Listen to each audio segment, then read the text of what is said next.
Ladies and gentlemen, please welcome Deputy Director of the NASA Jet Propulsion Laboratory, Larry James, to the stage. Well, good evening, and welcome to the small but mighty crowd. And I'm really glad that you're here to hear about one of our latest NASA missions called Surface Water and Ocean Topography. So we have a great program tonight for our Pickering Lecture, but I just wanted to briefly highlight why we call it the Pickering Lecture, and that really is because it is in honor of the laboratory's first director, and that is William Pickering. And he really led the way for JPL in terms of focusing on the robotic exploration of space. And so we have been doing this Pickering Lecture for many years to highlight various NASA missions, not only JPL missions, but other NASA missions. For example, last year we did the James Webb Space Telescope and just had a tremendous talk there about all that's going on with James Webb. So we do this in honor of our founding father in terms of JPL, but an incredible leader that really set us on the path that we are still following 70 years later. So that's the reason for the Pickering Lecture. And there you see him along with the very iconic photo there in the middle, which is the first launch of America's first satellite, Explorer 1, in 1958, that JPL conducted for the nation in response to Sputnik. And the picture there is on the left, William Pickering, who is the director. In the middle is Dr. James Van Allen, who obviously the Van Allen belts are named for, and he had the antenna experiment that you see there that found the Van Allen belts with Explorer 1, and then Dr. Wernher von Braun, who helped build the rocket that got us into space. So a great man, a great leader who really set us on the path that we are on today. So that's the Pickering Lecture. You don't need to see my face, but we have some incredible speakers here tonight. First up will be Parag Vaze.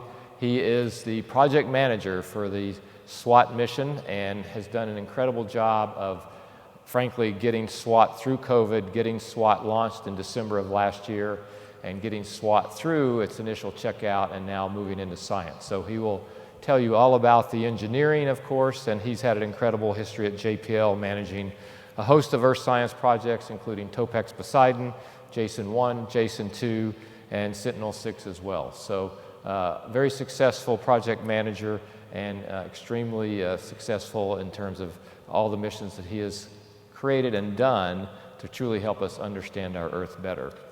Nadya is up at NASA headquarters. She is a program scientist for the mission, and she is the manager of the Physical Oceanography program at NASA headquarters in the Earth Science Division. So they basically she provides scientific leadership for really the development, launch, and scientific exploration of multiple NASA Earth science missions, and she oversees multiple NASA science teams related to Earth science. So she has an incredible feel for all that's going on from a scientific perspective for Earth science, and certainly SWOT is a major component of that. So I don't want to spend any more time doing the introductions, but I really like to get into the nuts and bolts of what SWOT is all about, what it took to get this mission up, and what it will do for the world, really, in terms of understanding our water cycle. So Parag, I will turn it over to you. Okay.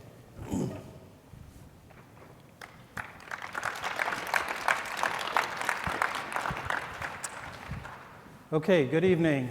Thanks for taking out your precious time, especially this evening, especially with drinks outside. So I appreciate that. But really, we're going to talk about one of Earth and life's most precious resource, which is water. And we're going to do that in telling you that story in relation to SWOT, which stands for Surface Water and Ocean Topography Mission. So what is SWOT? SWOT is NASA's next generation water mission. It is intended as a mission that does the first global survey of surface water topography, and looking at all of the different kinds of water features there are, including the salty water of the oceans and also the fresh water that's on the continental surfaces. We've been doing, as Larry introduced me, we've been doing various projects looking at the ocean, but we're really only observing portions of the oceans in doing that. And to date, we really haven't done a complete global mission for freshwater, when it comes to actually doing surface water topography. And what is that? Basically, it's to do a very high accuracy measurement of the height and slope of the water that we have. And so SWOT enables that measurement with a new technology, a new measurement type, using a wide-swath interferometric synthetic aperture radar. We refer to that as KaRIn on the SWOT mission. And its purpose is to do this high accuracy measurement, but also in a wide swath, and also looking to be able to really understand much more detailed features on the ocean. And then, as I said, the first survey of the freshwater systems that we have globally. As Larry mentioned, we launched December last year. The project has launched, and I'll tell you all about some of our development excitement and that went into a long journey. And so far, the spacecraft and mission is really operating well. Nadya is going to talk about all of the tantalizing results. So I'll tell you the story of how we developed it, and then Nadya will talk about some of the very interesting and promising results. This was one of the interesting things. I think I started on the project I think in 2008, but actually even before that. I'll tell you how it came about. But you know, we asked some of the scientists, were telling me, what do you want to do with this measurement on the ocean? And one of them showed me actually a model similar to this. This one is actually more recent, but explaining, hey, there are a lot of these ocean dynamics that are happening, which we believe are happening, but we actually haven't measured them and observed them. And this is what we want to be able to observe. And we want to be able to observe them all the way up to the coastline, which we haven't been able to do. But the really interesting and I would say breakthrough part of this mission is what's happening on the freshwater side with SWOT. And this is an image on the right side looking at North America, and this is just rivers. And rivers that meet our requirement, which is 100-meter wide rivers. You'll see, I believe, in Nadya's presentation that we're actually far exceeding that requirement, looking at water body features that are down to 50 meters, maybe even 20 meters. And that means hundreds, thousands, millions of water bodies that really haven't been observed synoptically with a high accuracy global mission, and that's the objective of SWOT. Larry introduced and has a long history, of course, at JPL, and I come to work every day in a building that says, "Dare Mighty Things" on the front. And I remind my team, because JPL is very well known, of course, on Mars, on astrophysics, on deep space, but I have a moniker within our team that we are Dare Mighty Things for the Earth. I think this mission is one of those categories of missions that really does embody that statement. So how did SWOT get started? It's been a journey, I would say, of almost 2 decades. One of the, I would say, founders of this measurement concept, Dr. Ernesto Rodriguez, he was one of the prime PIs on the shuttle radar topography mission, had a very similar type of interferometric measurement system. The goal there was to look and do land surface topography, so heights of the land, and I think the concept was, could we apply this same technique to water? And that's basically what we did, but it's been a long journey because the water moves.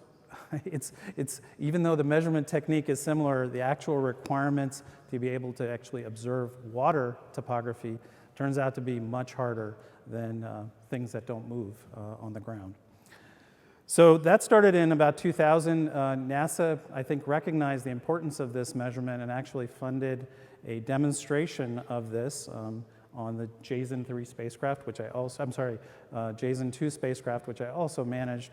And we got to the idea of being able to demonstrate, I would say, a mini SWOT type of instrument that didn't unfortunately fly. NASA ran out of funding for this experiment, but we learned a lot in terms of the kinds of technology we would need to develop.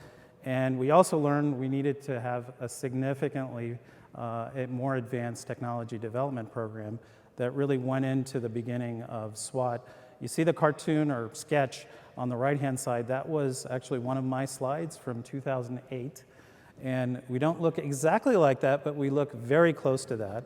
So the basic measurement technique is to have an interferometric radar system using a reflect array system that's bouncing signals down to the ground, collecting the signal back, but really looking at the phase difference. In our traditional altimeters, we're really looking at the timing difference.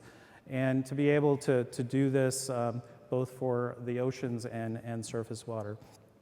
Again, the basic technique was demonstrated, so we knew it works, but how it works over water is something we didn't know, and it turns out it works fantastically. And again, Nadya is going to show you some results of that. So the other endeavor was, how do we put together this mission? I think in 2008 timeframe, there was a decadal survey from 2007, and SWOT was recommended as one of them, but actually one of the lower tier missions. And we had this objective that we wanted to get SWOT to fly, and before 2040 at least, to be able to get something in reality much sooner. And I think one of the things that enabled that was partnership with our international partners, which NASA has a strong collaboration on this mission with the French space agency CNES. We also have 2 additional smaller partners with the UK Space Agency and also the Canadian Space Agency. But I think the partnership has been the hallmark of this mission. It's a global problem that we're trying to attack and trying to have new data on, and it's really a global solution. I think I went back and actually looked back at Dr. Pickering's history, and one of his hallmarks I read was bringing together that mixture of science and scientists and engineers, and that's really what SWOT is all about, bringing that global community of scientists and engineers together. I'm not going to go through this diagram, but what I wanted to illustrate was every element of this project, right from the flight system to the ground system to the operations system to the science data processing system, every single element has a partnership component of it, mostly with the French Space Agency. We thought this was really going to be difficult because we've done partnered missions before. Usually the lesson is keep it clean, keep it compartmentalized. And here we've partnered, I think, every nut and bolt, including down to the subsystem level, and it's worked. We've made it work because we had a common goal. And that's really one of the key features, but partnership is really, I think, key to making these kinds of missions successful. So here's a view of the SWOT satellite. And this is actually pretty accurate. We prepared it close to launch. The top 2/3 of the satellite is what we call the payload module that houses the main instrument package, which is the radar, but also 5 other instruments and supporting equipment. This top section of the payload contains what we call our heritage instruments. So even though we have the new radar system, we still need some additional support instrumentation and support sensors. So we have a radiometer, a traditional altimeter, because besides our new altimeter system, we wanted to have a traditional one we can also compare with. This, what you're seeing now is the module that contains the new radar, really packed in because we were trying to put in a very high power system in terms of power supplies, high data rate processing, onboard processing capability, pack that into a small volume.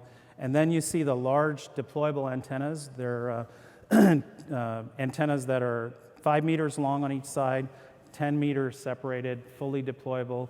And the whole mission design is all about stability, and I'll tell you that in a second. So here are some of the challenges that we had, and also some of the firsts that we had from the engineering side. This radar system, as I think some of the people in this room probably know about radars, particularly the advantages of them, we can see almost all weather. The only thing, it's Ka-band, so if it's heavy rain, the signal attenuates, but otherwise, it's an all-weather system, day, night, 24 hours a day, 7 days a week. It needs a lot of power. to be able to operate, get this kind of performance, and get the penetration that we're looking for. So we needed a high voltage system, a high power system, 2 kilowatt system. I can tell you, super challenging. Had lots of ups and downs, lots of trials, some failures, finally getting towards success. Some of the other elements you see here is it's all about stability. So it's all about mechanical stability, thermal stability. It turns out building large deployable systems is hard, particularly on the ground, because as you're building them, you also want to test them. And being in that 1G environment, I think we had to essentially invent GSE that was more capable than the flight system itself. A lesson learned for my team going forward on other missions, but something we did and we overcame.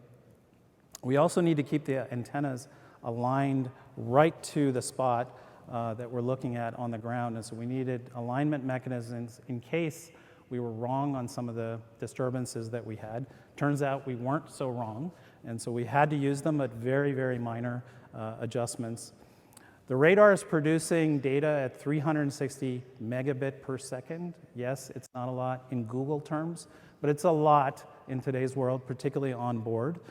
So we're running 24/7, and we knew, at least at the time, we couldn't really get all of this data down.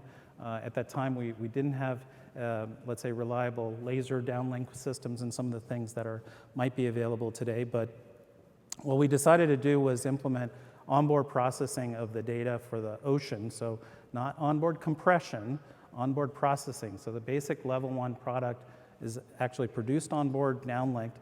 That helps us a lot, not only for getting the data captured and downlinked, but we're able to push it out the door and have it available to the users as quick as possible.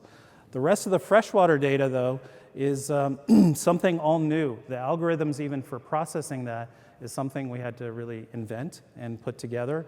So the decision was to collect that down, get the raw data, bring it back down. Even with that all is said and done, we're collecting basically 1 terabyte of data per day, raw, which then scaled into many different science products over time is more, I don't know how many petabytes of data, but it's a huge amount of data that we're bringing down, transmitting, and moving through all the channels. And to get that, we actually had to put together a custom X-band antenna system, also not gimbaled because we wanted to keep everything completely stable, rock solid as we can. So a lot of engineering first. I think in hindsight, we can be proud of it, but as we were doing it, every single one of these drove requirements, drove us to have technology development. I think at one point early in the mission, we had 4 significant technology development programs to get up to TRL-6, and we had our trials and tribulations, but our theme always is look forward, and that's what we did every time, just keep moving forward and conquer the problems that we had of the day. So payload, I mean, some of the instruments were built up. We had instruments coming from France to JPL. We had teams put together to integrate all of those things. This is kind of a snapshot of our journey towards the last couple of years as we went through. And the idea was to have things split up in parallel between instruments, the spacecraft bus, have those go in parallel. Of course, things never go exactly as planned, so of course the instrument was late, but we continued, we finished, we integrated it at JPL. Then our next thing was to get it over to France to meet with our partner-provided spacecraft bus, integrate the whole thing, test the whole thing, bring it back to the United States to launch on a NASA-provided SpaceX launcher that we did launch successfully December last year. So we had lots of different challenges first to get the technology built, but of course lots of unforeseen challenges with one of the main ones being the pandemic. We were right in the middle of integrating and testing. We had a team at JPL, we had a team that included people from France, and I will never forget that day because I think it was March 19th, and basically I got this call that everybody was stopping, and especially the French, because they got this call saying, if you're not on this Air France flight tonight, you're gonna be stuck in the United States for a long time. Everybody just stopped, and we went into hardware protection mode. okay, that period of shock went through for a couple of weeks. I think we tried to figure out what to do.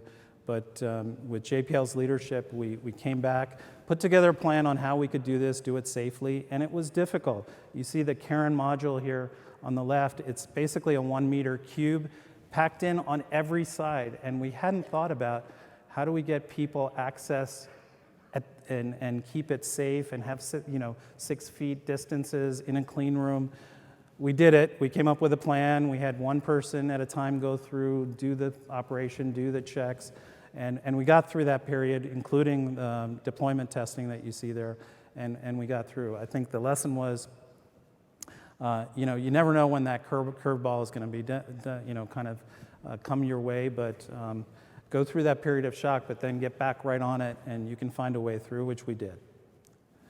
So our beautiful payload was finally integrated at JPL. Just to give you I think this is equivalent to most Earth science satellites in size just for the payload module itself that you see here. We got it built, we got it tested. Next thing was to get it over to France. Our original plan was to put it on a commercial air cargo. I remember making a call trying to find one, and they said, come back in like 6 or 8 months because everything is booked for sending COVID supplies. So we had our friends at the Air Force help us out with a C-17 cargo aircraft. We shipped it to France. It worked. We got to France, made it to the spacecraft bus. We had a very successful campaign.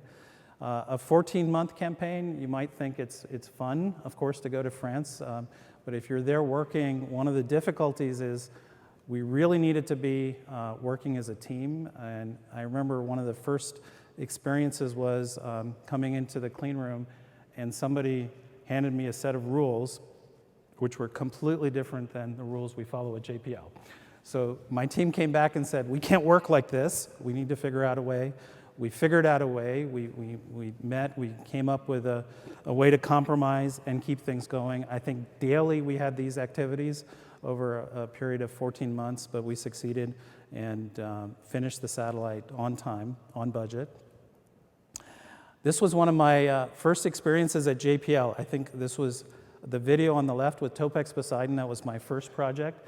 And I came to JPL, and the first week I was there, this was the video that I saw, which was at Goddard testing the spacecraft for TVAC and getting it in the chamber, and the whole thing tipped over. This was my nightmare that was going through my head every time. That never happened, thankfully, on SWOT, but it kept me going every time to ask the questions, every time. Did we check this? Did we do this? And you see the SWOT satellite in front of the thermal vac chamber in France. Everything went really smoothly for us with lots and lots of preparation. Next challenge was we built the spacecraft, tested it, things looked good, and come about, I think it was around May of 22 last year, and we got this call from our French partners saying, remember that Antonov aircraft that we were going to ship the spacecraft back to the United States? It's not available anymore. So we wanted to stay on schedule, get things done. Of course, NASA stepped up. We reached out to the Air Force. They did find a C-5 aircraft, which for the configuration we needed, there are only only really one that's flying. I think this kind of plan in terms of transportation sounds like it's easy, but the first things I did was talk to somebody who's actually done it, and they were the folks that did it for the James Webb Telescope, who also used this aircraft. They told me they spent 2 years planning this activity, this campaign to ship it. We had 4 months. So we did it. We came up with a configuration, including how to load it and so forth. Came up with a plan to have a full 18-wheeler tractor trailer on board that we flew on the aircraft to France, able to put the container on. It's a really large container. I was there, and it was super difficult. I think we came within, 1 inch clearance on each side.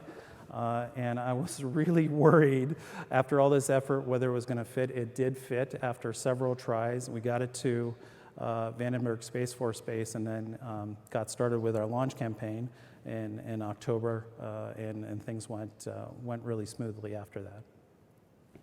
So we got to Vandenberg. We, of course, mated with the SpaceX rocket. Wasn't my first experience with SpaceX. In fact, SpaceX team has been working with us since JASON 3, so was my third launch with them. Worked really well. We knew how to work. We had a beautiful launch. And then, you know, at JPL, I remember that with the Mars missions, when they're coming in to land on Mars, they have this 7 minutes of terror. For us, we had a bit of a different thing. We had cameras on board to look at the solar array deployment, and it went well. Nobody looked at the telemetry, everybody just looked at the video. It worked beautifully. We had cameras looking at the mast deployment, which is, you'll see, was my 1 week of terror, because everything was going step by step, and it was absolutely mission critical, because if we didn't deploy the mast and the antennas properly, it was basically mission over. That didn't happen. Everything went really well, step by step. It was all hard work and preparation. You see the deployment sequence here that took place much, much slower than what you're seeing on the video, but it did work. We got the spacecraft pointed, of course, properly back to the Earth, and really started our commissioning activities and turned on the instruments.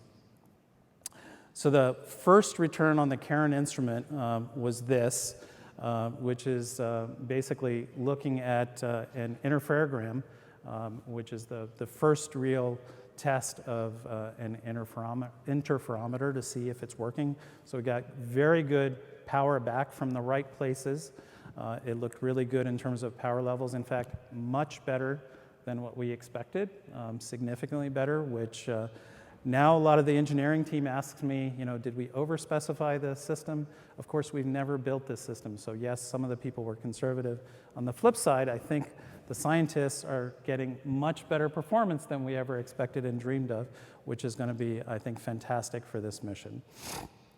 So to our knowledge, this is the first onboard processed interferogram for this kind of radar, and so it's been really terrific. It's also worked right out of the box. So it's a very sophisticated digital package that we built to collect and process all of this data on board, and it's been working fantastically. Of course, the key towards any kind of development is the people besides the technology. And I think here's a view of some of our science leads and, of course, project leads, both at JPL, myself, and my partner, Thierry Lafon, who's the CNES project manager. But it's really all about the people. Every time I went to talk to the scientists about some of the challenges, they were patient, and I was amazingly thankful for that. Of course, now they're very impatient about getting lots of data out to them, which I'm also thankful about, because that means people are interested in actually getting and using our data. And you know, again, it exemplifies our moniker, which is at least my moniker for this project, which is Dare Mighty Things for the Earth. So with that, I'm going to turn it over to Nadya Vinogradova Shiffer, so she'll tell you more about the results. Thank you.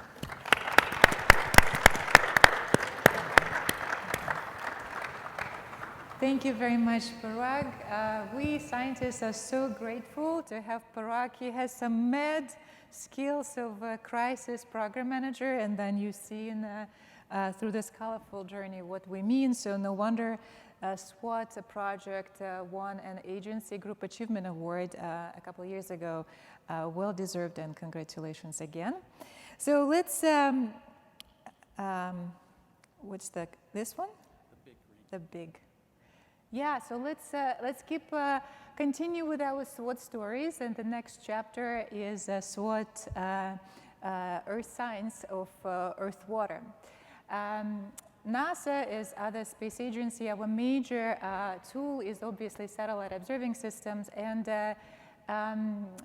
we study different planets, planet Earth included, as Parag mentioned, using a satellite observing system that constantly orbit our planet. And as physicists, we typically start with basic physical properties of any planets: mass, energy, carbon, etc. So what you see here is the individual missions orbiting our planet and collecting different vital signs of planet Earth.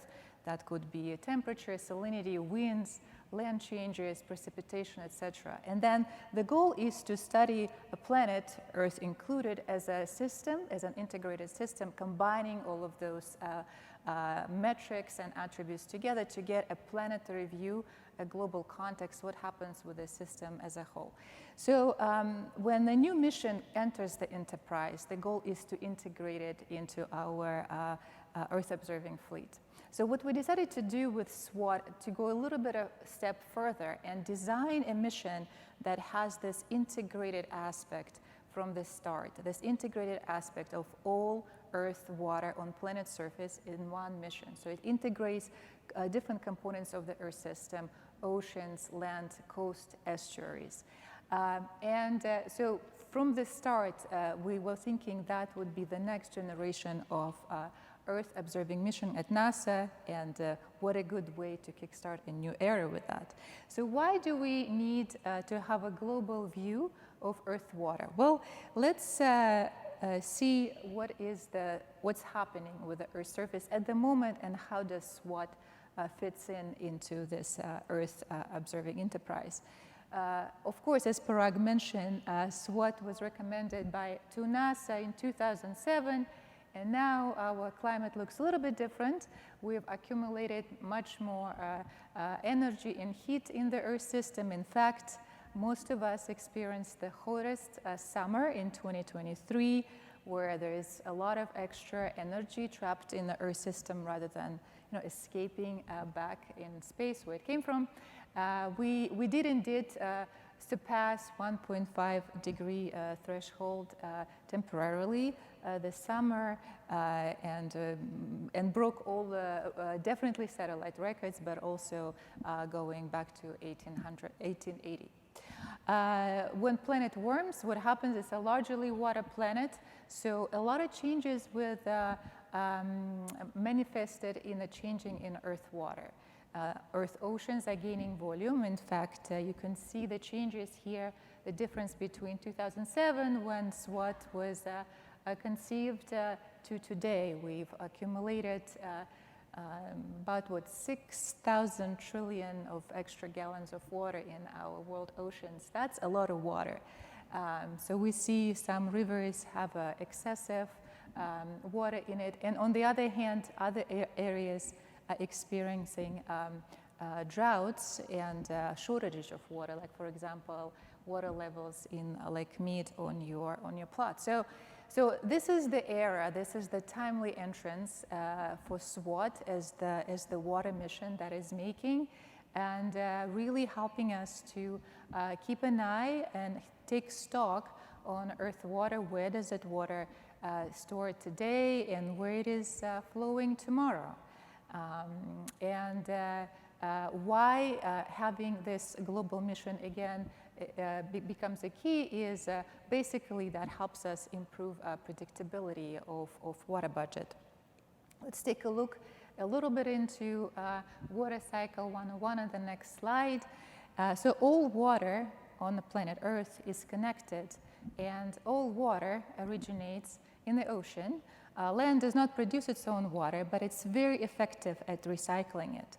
So you can think of our oceans as these warehouses, these farmers that produce a tremendous amount of moisture and water. You can see those as red regions on your plot, but also all of this white clouds on the movie, on the animation. So most of this water, so there's warehouses in the subtropical belts in the ocean in both hemispheres. Most of this water falls back into the ocean. You can see these blue regions in the tropic, but also in high latitudes, in storm tracks, as well as western boundary currents.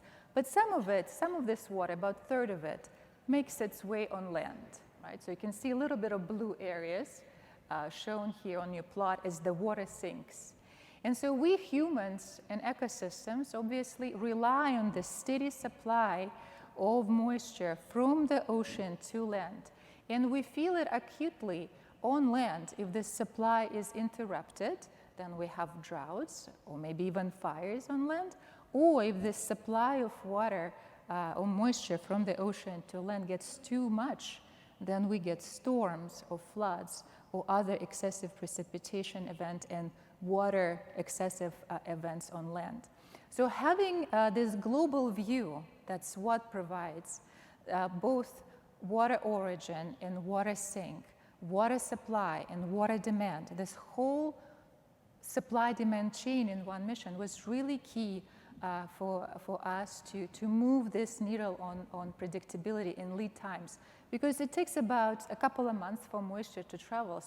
So you kind of like to know if there is some disruption with your farmer, with your warehouses of moisture in order to predict those disturbances on land. So we were very psyched having a global mission for Earth water. This is the example of a first light, which we call it first light. It's a radar image, so light is loosely defined here. But anyway, we call it a first light image. In addition to what Parag showed you first, interferogram, this is the sea surface height anomaly, or sea level, over the Gulf Stream region. So it's a North Atlantic Ocean, and the right panel is what SWOT sees. It's a snapshot on, I think, January 21st, when we turned the KaRIn on January 19th, so just a couple of days later. And the left image, what we as scientists enjoyed for the past 30 years. This is the view of sea level from space from 7 altimeters that are currently in orbit. So combined information from 7 altimeters. And this is a snapshot from KaRIn. So you can see for yourself this change in resolution, this 10x improvement. It's just like going through your VHS tape to plasma TV. Really, the amount of details is stunning. So I teared up when I first saw this image, because I related to feelings our astrophysicists probably experienced when they viewed the universe with Webb telescope after watching it with Hubble. So SWOT is, in a way, is the Webb telescope for Earth water. So we were psyched. So thank you again. So let's, for the remainder of my talk, I wanted to show you first imageries of what else do we see from SWOT, and just be mindful the teams are still working hard on calibrating and validating the product. So this is your first look at a pre-validated view of Earth water from space with SWOT, which actually look pretty spectacular nevertheless. I'll start with rivers. First example is the surface water elevations in the Yukon River Delta. And the colors show you the height in the rivers. And you can see this, it changes from the blue and a little bit of aqua color. So you can actually see the slope, the gradient in surface elevation. That means we can compute discharge, river discharge and flow from space for the first time. This is the first time where we have a three-dimensional, 3D view of rivers from space. You also notice a lot of those colorful dots and blurbs. Those are tiny little lakes in the Delta area, which nobody counted it yet, but our hydrologists estimated thousands of lakes, and probably some of them are surveyed for the first time ever. So a lot of information there to see, again, showing you the elevation in those lakes. Another view on Yukon River now with a sigma knots. It's a backscattering and normalized, kind of a normalized intensity of a pixel, ranging from blue to red. And here is just a point to make is that a complexity of the river systems. The original target was obviously to see this 100-meter width channels. And nobody even dreamed about resolving this meandering and weaved and braided river system and delta system. I was told that it's going to be like a big mush from space. And then when we saw the clarity and the complexity of those delta system, that was very encouraging. And just to make sure that it's real, we had people on the ground taking real photos and also optical images from SAR, Sentinel-2 satellites, just to make sure that what we're seeing is a real signatures, and the presentation were spectacular. So very encouraging again. Then another surprise came in Ottawa River, where we could actually saw partially frozen rivers using KaRIn backscatter. So you could see those sharp gradients, sharp changes in backscatter along the CNES edges. And again, just to make sure that it's not an artifact, but it's a real deal, we pulled out a bunch of power images and optical images and real photographs and webcams to actually see that this is truly, we can track the CNES edge with SWOT, which is not part of the mission requirements, but it's such a great added bonus. So thank you again. Continue with my example, and we were able to see, thank you for pressing the play button. SWOT actually caught the change in water elevation in the flooded area 2 days after the breach of the Kakhovka Dam in Ukraine. So Kakhovka Dam is a little bit upstream, but the flood area between June 8th and June 8th, you can see that becomes very green and flooded all Oleshki region, which is in front of Kherson area.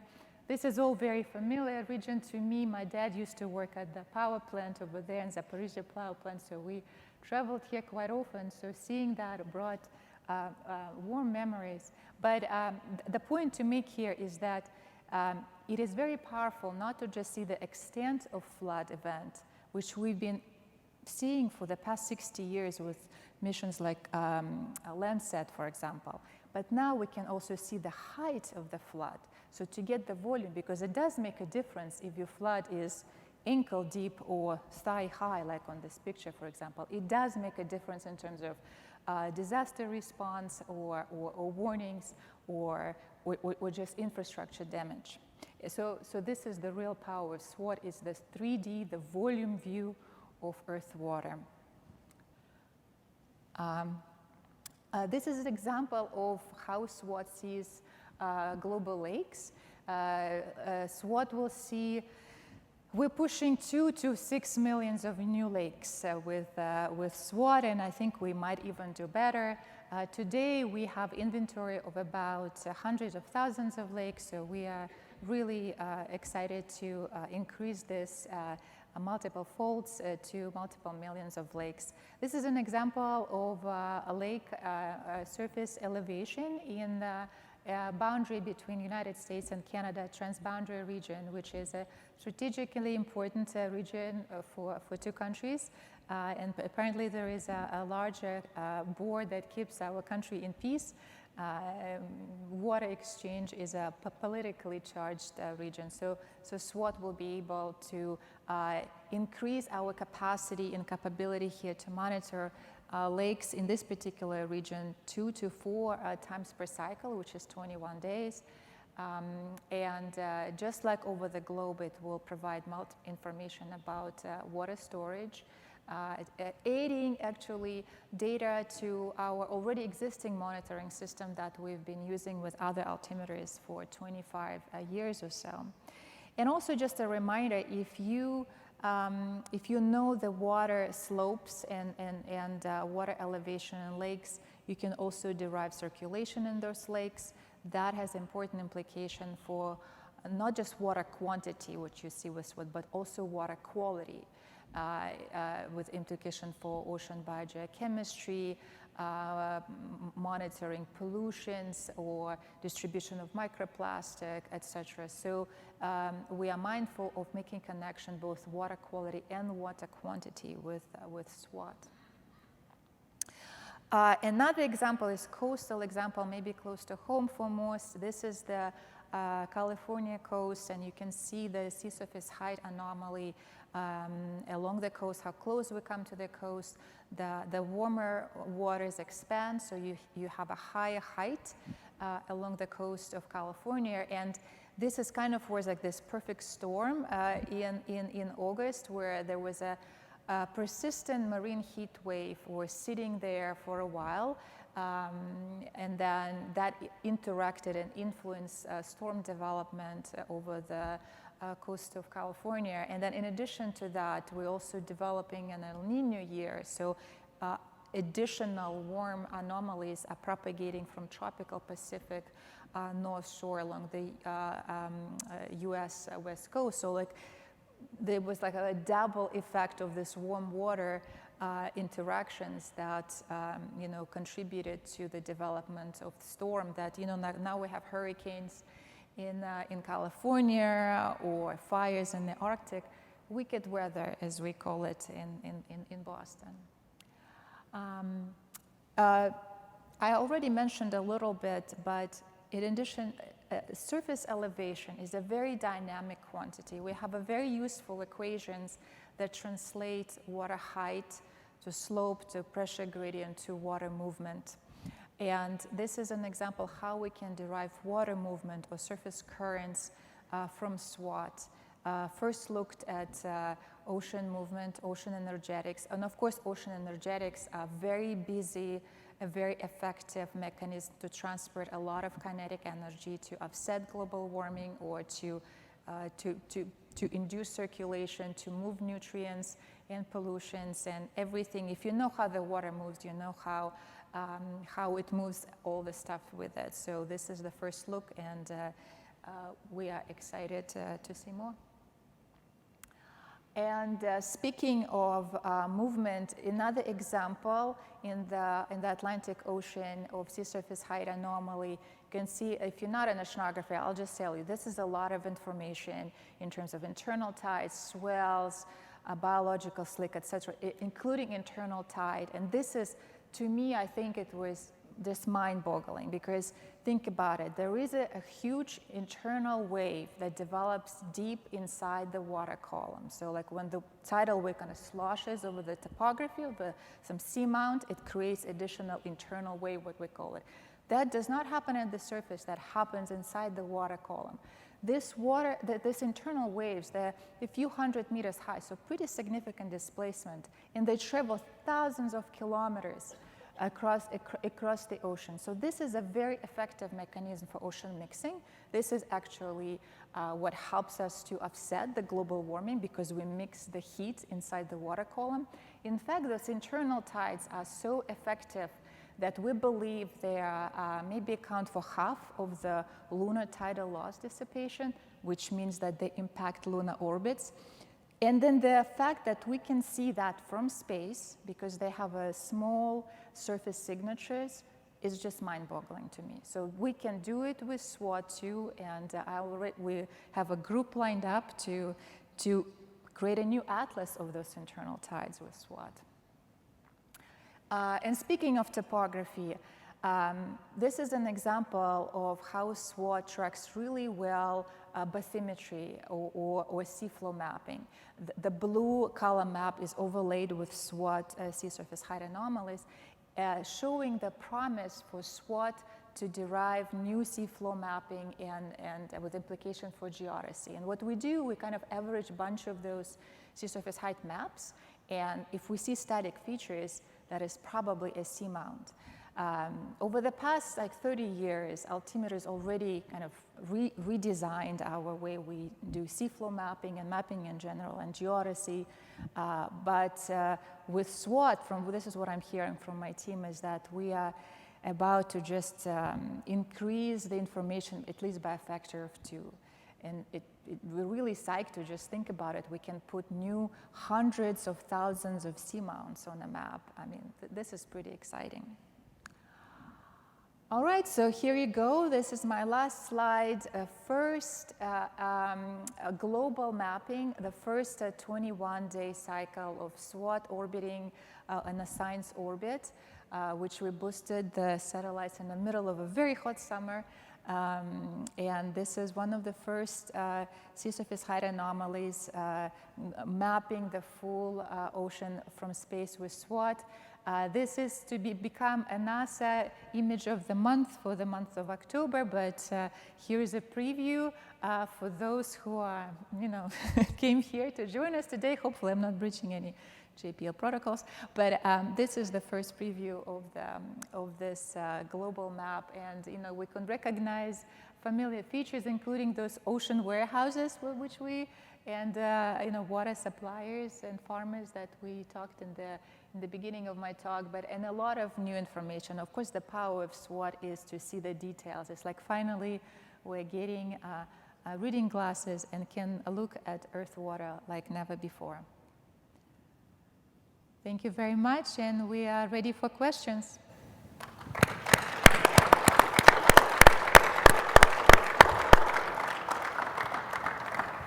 Thank you, Nadya. We have some questions that have been submitted already, so if you have further questions, please do so on your app.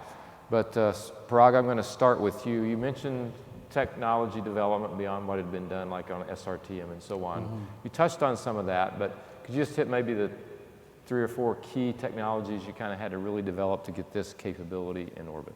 Yeah, absolutely. So one of them was the high power amplifier technology that we went through.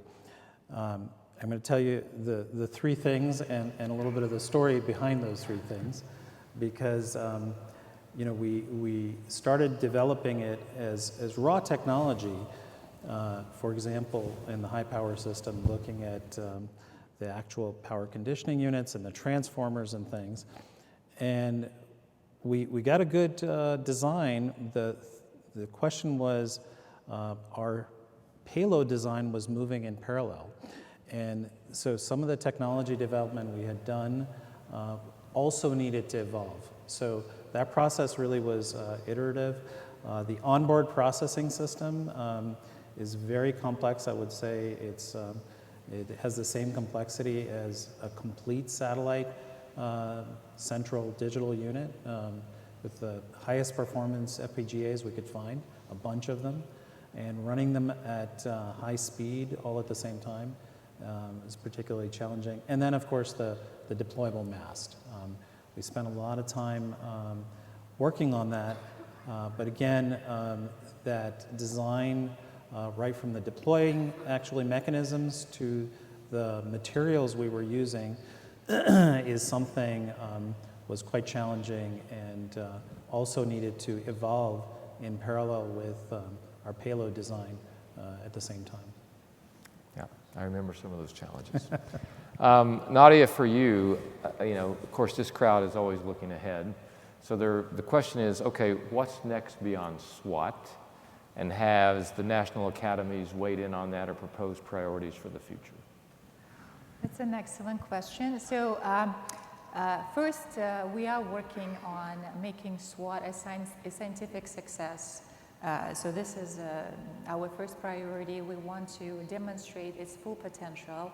We are recompeting the SWOT science team, and we want to just we want to learn new things about Earth water and expand knowledge that we built from previous missions. So this is our goal number 1. We are looking on the horizon to see if there is any continuity missions going forward, perhaps partnering with some operational agencies going forward, but that's kind of a long-time horizon.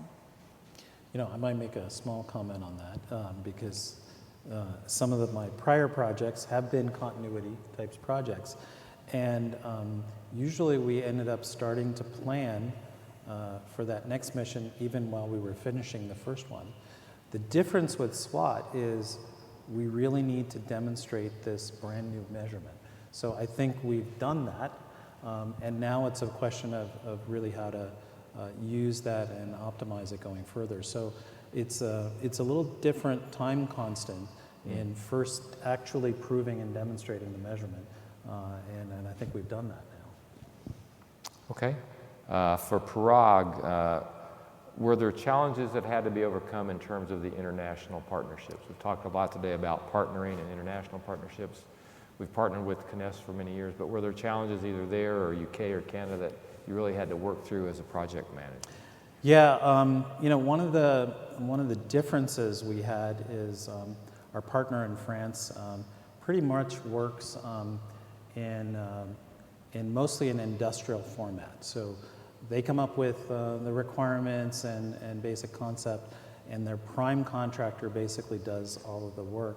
At JPL, it was sort of not the same paradigm. Most of the work was designed in-house, and we did have contracts for specific systems. The reason I mention that is because the management of those was quite different, where on one side they were using firm fixed price contract where everything needed to be frozen. On the other hand, at JPL, we were developing something brand new, which was very difficult to freeze.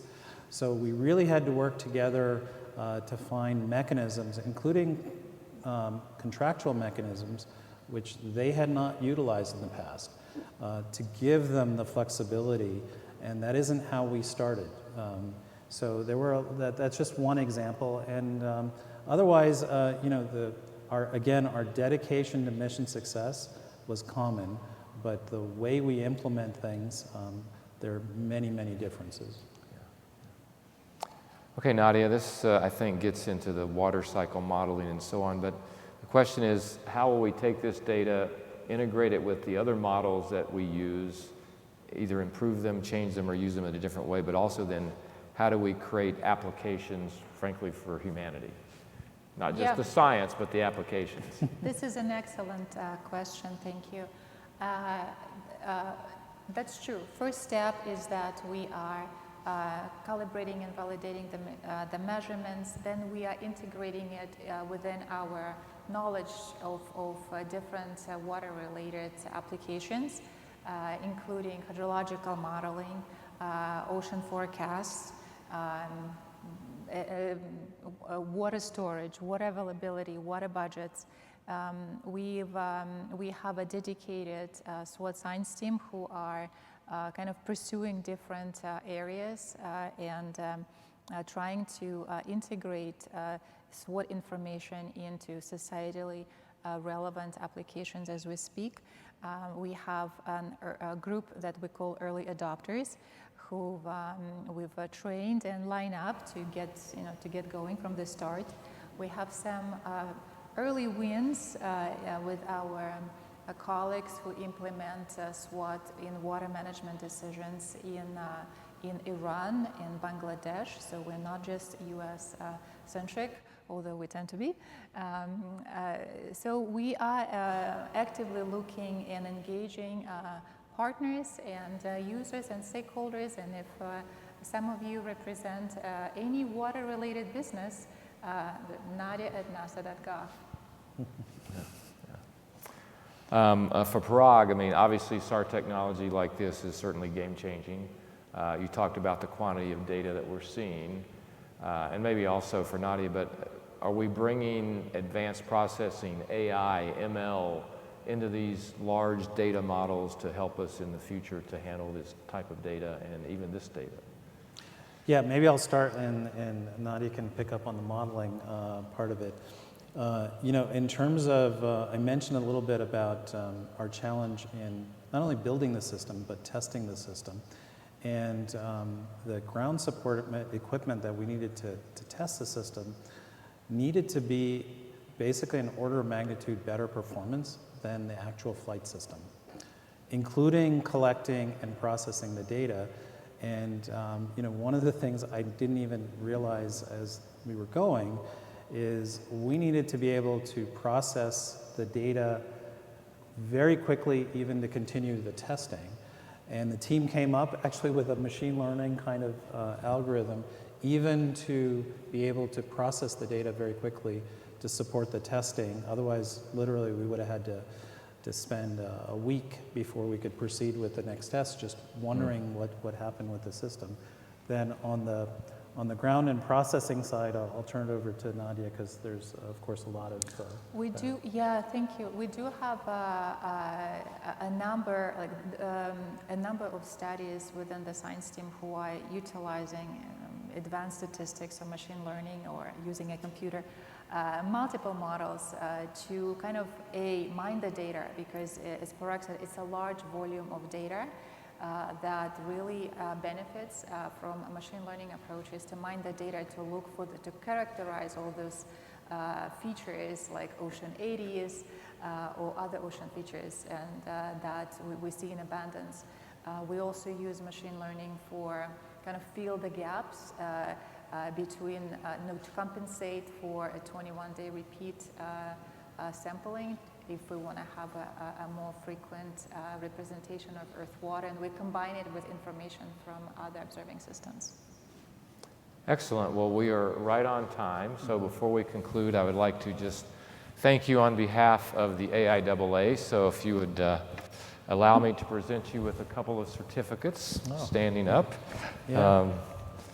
So Parag, again, for sharing your stories with us and helping us to understand the engineering challenges of getting this mission on track. I think we have a photographer here. Okay. Thank you, Larry. And Nadya, thank you for a very clear and concise understanding of the science that's really behind all of this. Okay. Thank you. So thank you all. Thank you. Thank you. Thanks, everyone. Oh, he's saying come together. All right, one group picture. Thank you. And I'm sure they will stay on stage a few minutes if you'd like to come up and ask them some personal questions. So we'll hang out for a bit. So thank you all for joining us.